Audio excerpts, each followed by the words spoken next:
Alors là, on va passer quand même à l'histoire, l'histoire de Stéphane Galland et de vous, Marcel, autour d'une start-up et d'une rencontre qui va produire quand même quelque chose de visiblement très brillant. Racontez-nous. Aïe. Alors introduit comme ça, c'est plutôt difficile de dire que c'est brillant. Donc oui, donc alors Marcel rappellera le contexte. Donc il s'agit d'une collaboration entre mon laboratoire et la start-up créée par Marcel il y a quelques années maintenant.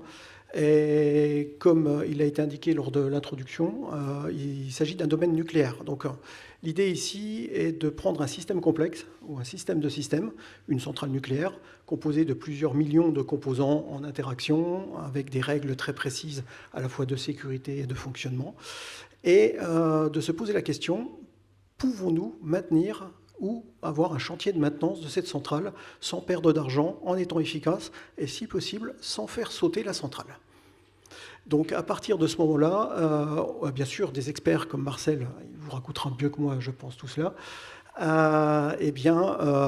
on produit des méthodologies, des documents qui sont malheureusement faillibles et qui font perdre de l'argent aux grands comptes énergétiques, que je ne mentionnerai pas ici par politesse. Ensuite, l'IA. L'IA est arrivée, Marcel a posé une question. Pouvons-nous optimiser le plan de maintenance, assurer la sécurité du chantier, préconiser les étapes à suivre aux personnes qui doivent réaliser les différentes tâches. Et la réponse du laboratoire a été oui, mais après beaucoup de travail. Et donc, à partir de cela, nous avons travaillé ensemble sur un modèle d'intelligence artificielle hybride multi-paradigme. Donc là, peut-être avez-vous déjà entendu parler de l'agentic AI, très à la mode en ce moment. Nous allons encore plus loin en faisant des systèmes multi-agents, c'est-à-dire vraiment des IA multi-paradigmes, à la fois qui analysent des documents venant de différentes sources, parfois des documents qui datent des années 60 ou 70. Donc vous imaginez des plans de centrales nucléaires manuscrites très difficiles à analyser pour un logiciel. Eh bien, nous avons mis en place des logiciels d'analyse d'images, de reconnaissance de schémas qui permettent d'extraire la connaissance de ces centrales nucléaires et ensuite de poser tout cela dans un modèle commun à base de graphes sémantiques, à base d'ontologie. Et l'étape suivante, c'est de créer un ensemble d'intelligences artificielles qui vont s'auto-organiser pour trouver la meilleure solution au problème de maintenance de ce chantier. Voilà. Alors je laisse la parole à Marcel. Malheureusement, j'ai beaucoup parlé.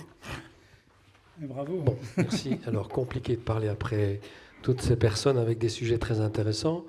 L'origine, en fait, de ce projet a été de se dire, et pas uniquement basé sur ce qui se passait en France, vous aurez identifié l'exploitant, il n'y en a qu'un, mais aussi en Belgique, il n'y en a aussi qu'un, en tout cas dans le nucléaire, c'est que d'un côté privé et de l'autre côté public, il y avait une perte de savoir-faire très importante depuis 15 ans dans le domaine de la planification de projets complexes.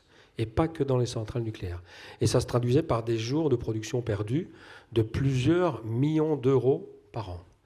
Et en fait, on s'est rendu compte que, mais je pense que vous êtes confrontés à ces situations-là aussi, que dans le nucléaire en particulier, on utilisait toujours des plannings PDF, des plannings papier, des plannings statiques. Or, en regardant un peu l'analyse des données, et pas nécessairement énormément de données, on se rend compte que il y a moyen de faire parler ces informations en les croisant. X-plan, X c'est tout cross, et planifié bien sûr, parce que rien que le croisement de spécifications techniques avec des plans mécaniques, des plans électriques, des modes opératoires, des procédures d'essai, on arrive à mettre en évidence énormément d'informations intéressantes, surtout si elles touchent en plus à ce qu'on appelle dans le jargon de la planification, au chemin critique d'un projet. Le chemin critique, c'est si vous perdez 1 heure sur le chemin critique, vous redémarrez votre unité avec 1 heure de retard. Et donc, on en est arrivé à se dire, mais bon sang, dans les voitures, plus personne aujourd'hui n'utilise de carte routière. Plus personne, sauf pour faire peut-être un team building. Hein. Et pourquoi est-ce que dans le nucléaire, avec une estimation du jour de production à 2 millions d'euros la journée, On n'a pas un GPS de l'industrie? Non.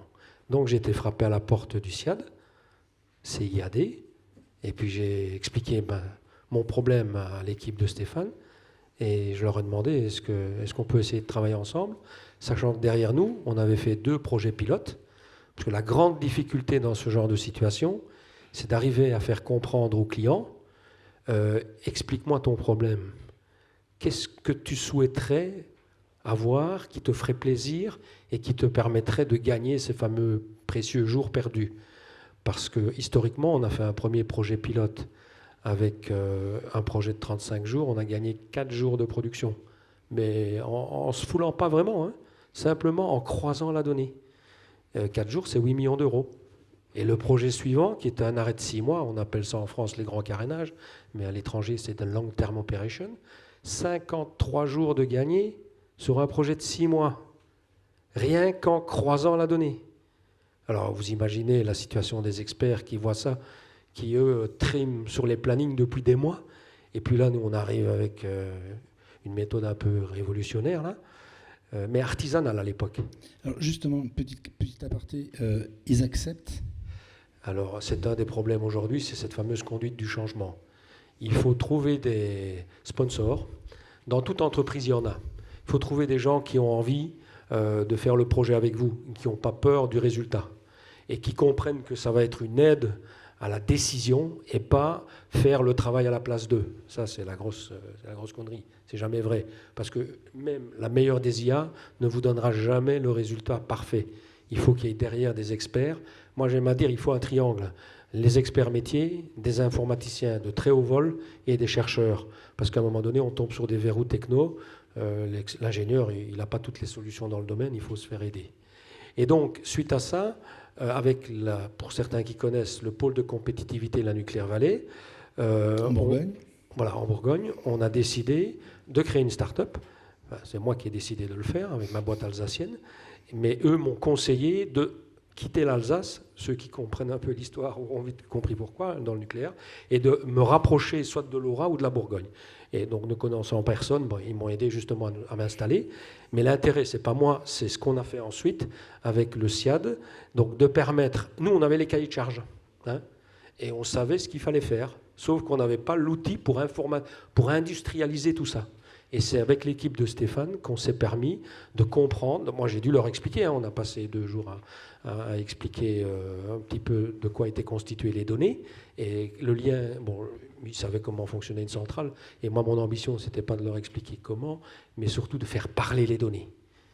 Et alors, comme je ne suis pas exploitant, je n'ai pas énormément d'informations. J'en ai un petit peu de par mes 40 années d'expérience.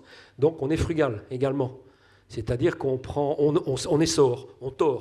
tord toutes les données qu'on a et on en sort tout ce qu'il est possible d'exploiter. Et avec les modèles d'IA, et surtout, on en a parlé aussi un peu, le système est capable, au travers de l'explicabilité, de nous expliquer pourquoi il a fait ce choix-là. C'est très important de pouvoir ensuite se dire non, là on s'est trompé, et de pouvoir corriger le tir. Voilà. Et donc aujourd'hui, comme, pour répondre aussi un peu à votre question, c'est très compliqué dans les grands groupes de faire accepter ces méthodes un peu révolutionnaires et innovantes, on s'est tourné vers les petites entreprises. Parce qu'il faut savoir que le nucléaire en France, c'est un grand donneur d'ordre et énormément de petites et moyennes entreprises, voire des entreprises de taille intermédiaire. Il y a 450 adhérents à la Nucléaire Vallée, je ne vais pas en faire leur publicité ici. Mais donc, toutes ces petites boîtes ont énormément de problèmes à résoudre et l'IA peut les aider. Parce que la plupart de leur temps, elles le passent à résoudre des problèmes documentaires, à croiser en interne leurs données pour essayer de mettre en évidence les bonnes informations par rapport aux mauvaises informations. Et bien là, on peut leur permettre de gagner énormément de temps, d'efficacité, et leur permettre de rester concentrés sur leur activité cœur de métier.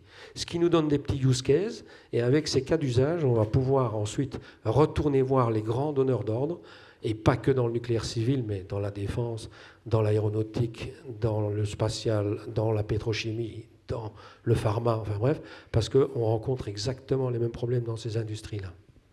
Plus c'est complexe pour nous, plus c'est smart. Voilà, c'est peut-être ce qu'il faudrait retenir de l'usage que l'on fait de l'IA.